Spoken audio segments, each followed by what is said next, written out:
The day that I sent it, I was bawling, like tears and stress and anxiety. And I was like, am I really about to do this, Candace?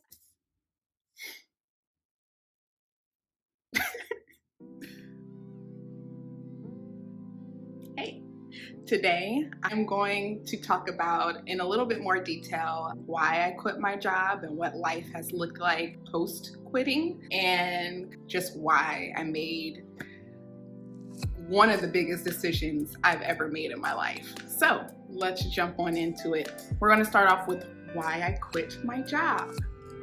So the primary reason why I quit was because I just felt really stagnant. I felt like there was no interest or investment in me as a person and gaining skills and getting new tasks that are related to what I went to school for. I got my master's in epidemiology, and after graduating, I very much wanted a job that was in that realm so that I can gain hands-on practical experience, see what life is like being a data analyst or epidemiologist. I very quickly realized that that was not the reality of the position. It was very much an administrative role. I was there as administrative support in the beginning. I'm going to be very honest, most of my days was spent doing absolutely nothing. I had my work computer, I had my email.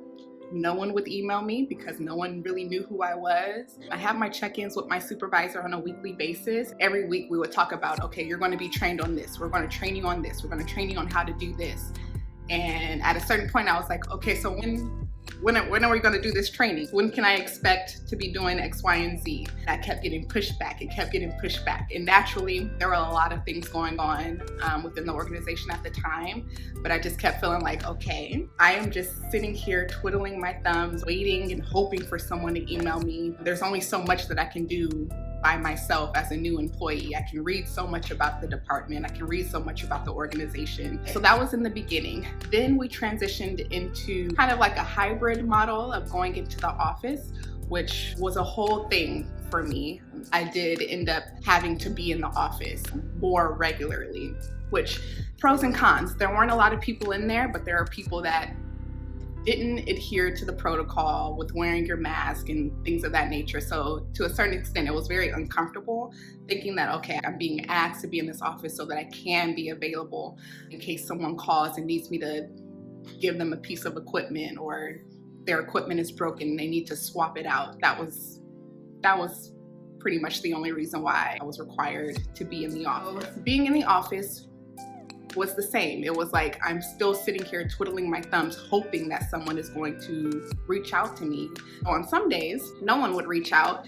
So I'm just literally sitting there trying to look busy instead of actually being busy. Again, just sitting there twiddling my thumbs and trying to make something out of nothing. Throughout the time, I would tell people about it and tell them that I'm basically doing nothing and kind of feeling unhappy about this. It just doesn't feel right to just sit and do nothing, which on one hand, I totally get, like, girl, why don't you just sit at home or sit in that office and get paid to do nothing? Like, that's like a dream job, low key, it's a dream. So I allowed what people were saying and what I thought was like, Candace, you kind of lucked out, to keep me in the role way longer than I actually wanted to be. I just felt like I got to a point of where I was constantly complaining. When people would ask about how work is going or what's going on at my job, I just felt like, okay, you unleashed the beast. Let me talk about all the things I'm unhappy with and why sitting and doing nothing is the worst thing ever.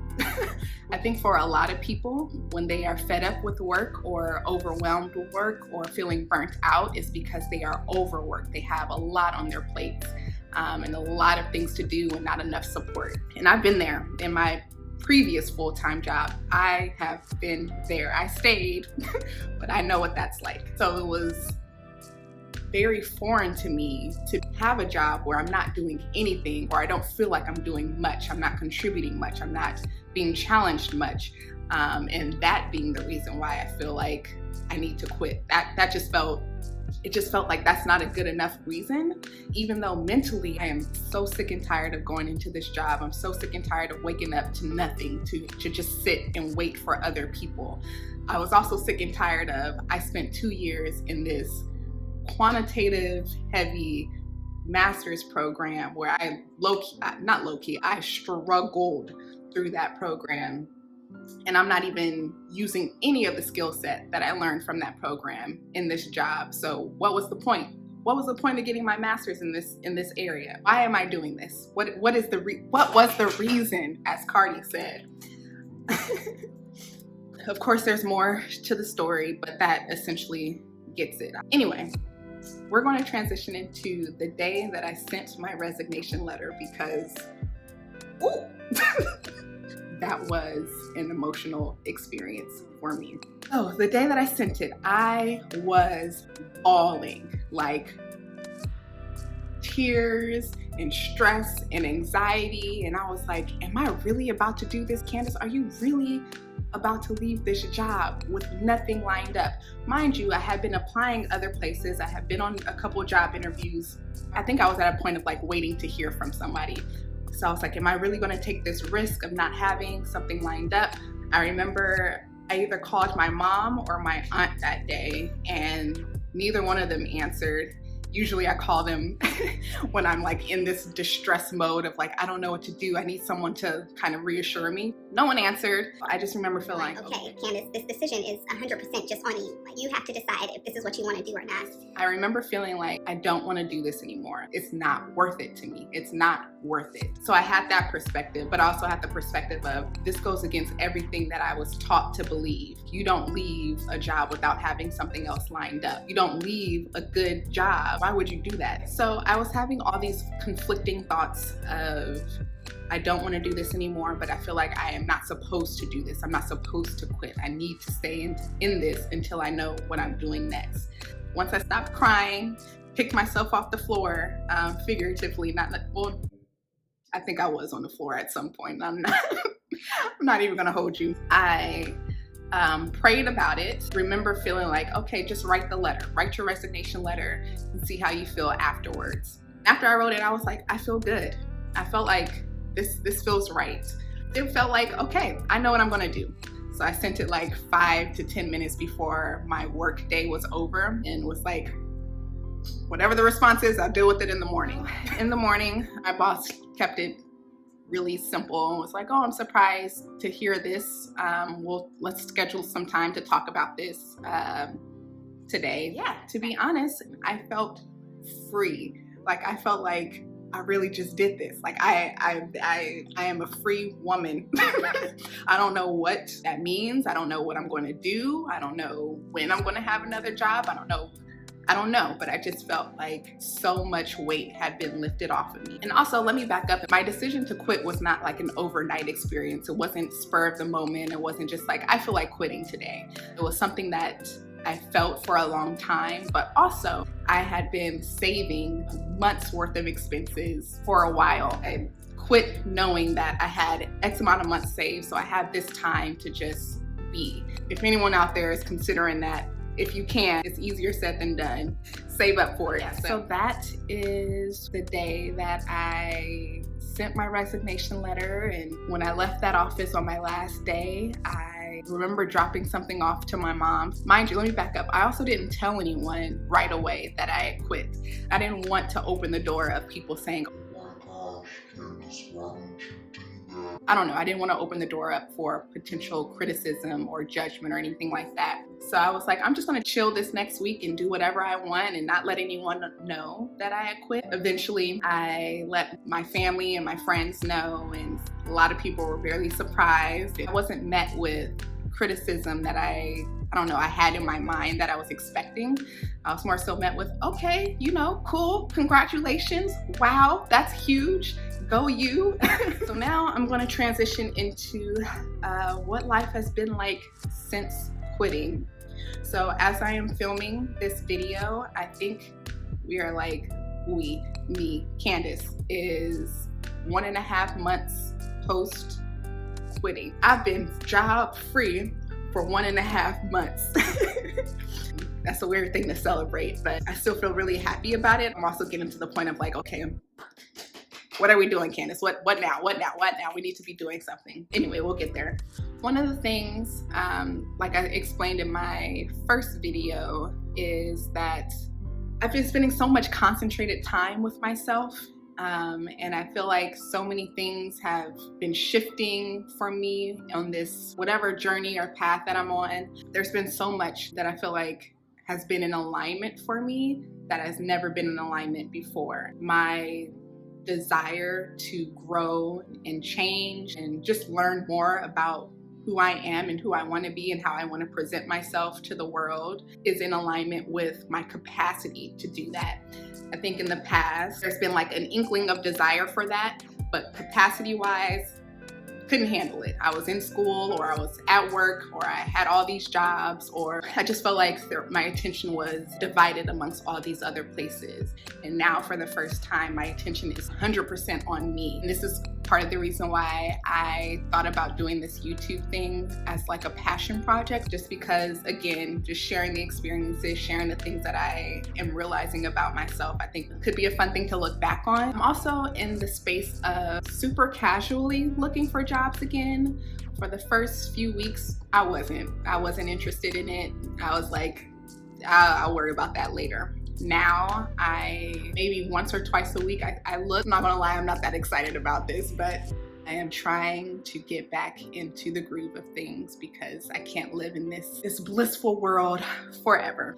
I'm also trying to break out of the mindset that my next career move has to be like, okay, this is what I've been working for or working towards. Instead, I'm trying to view it as whatever the next move is. It's just going to be something that just brings me a step further in understanding myself and understanding what I can and cannot tolerate in a work environment. I think having that mindset or that perspective is helping me not put so much pressure on the next career move. So as far as how I've been spending my time, I have been resting like crazy. I have been getting so much rest. It is like wild. I don't remember the last time that I said I was tired. Like tired to the point of where I'm like, I need to sleep. There's other things that I'm tired of, but not tired of, I just need to sleep, I need to rest. So I've been doing a lot of that. When the weather was warmer, I was going outside, going for walks, going to the park. I don't know why at the time in my job, I didn't feel like I had the time to go to the park. Don't know the connection there, but I've been reading a little bit more. Right now, I'm focused on After the Rain, I believe. Actually, let me go get it. Okay, so I've been focused on this book, After the Rain by Alexandra L. Gentle Reminders for Healing, Courage, and Self-Love. And this was a book that was recommended probably over a year ago from my therapist that I'm just now getting to. I really enjoy it. It's a very easy and simple read. It has a bunch of affirmations. I've also been spending more time with my grandma. I've been in more conversation with her, and same with my aunt. Candace, I have been working out, y'all. Now, the reason why I feel like that is huge is because I don't work out. The only times that I've really worked out is when I was on like dance teams where it didn't feel like a workout. So now I do my little at-home workouts, and they have been really nice. And I've noticed a huge difference in my routine. I usually do it in the morning, and my attitude and the energy that I have when I do the workout. I have also been taking a data analytics course that I started when I was in the job. So I'm trying to get back to that and learn new skills. And overall, I just pretty much do whatever I feel like doing. To put it frankly, whatever I feel like waking up and doing that day, I do it. Some days I just feel like being in bed all day. I accept that for what it is. I do that. Some days I'm like, okay, I need to clean, so I do that.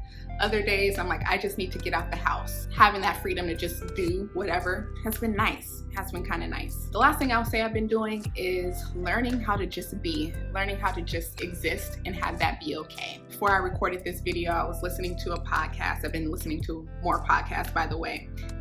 Talk Your Shit, Black Girl podcast. And whatever episode I just listened to, she explained how she quit her job at some point. I think she was a teacher and was struggling with, okay, I feel like I need to do something. What am I going to do? And that's exactly the feeling that I've been having lately is like, okay, what now? What now? How long can you just do nothing? I'll be honest, it doesn't always feel great. I feel like, okay, I have nothing to work towards, and that causes me a little bit of stress. But what she discussed is that she's just learning how to just exist and learning how to flow through life. And that's what I feel like I'm also trying to do.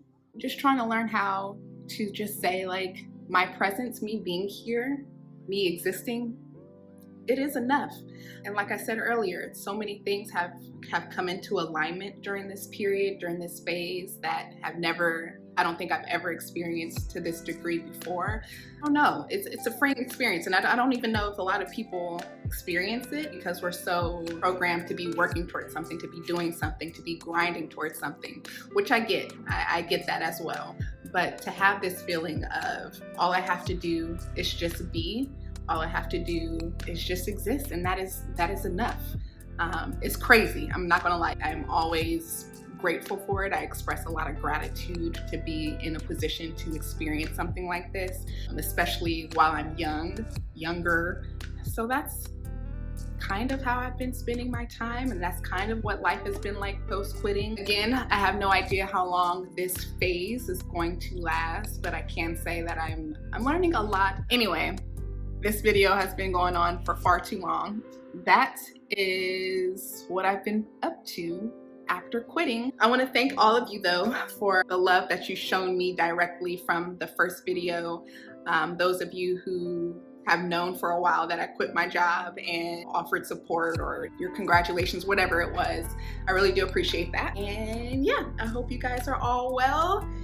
Until next time, peace out.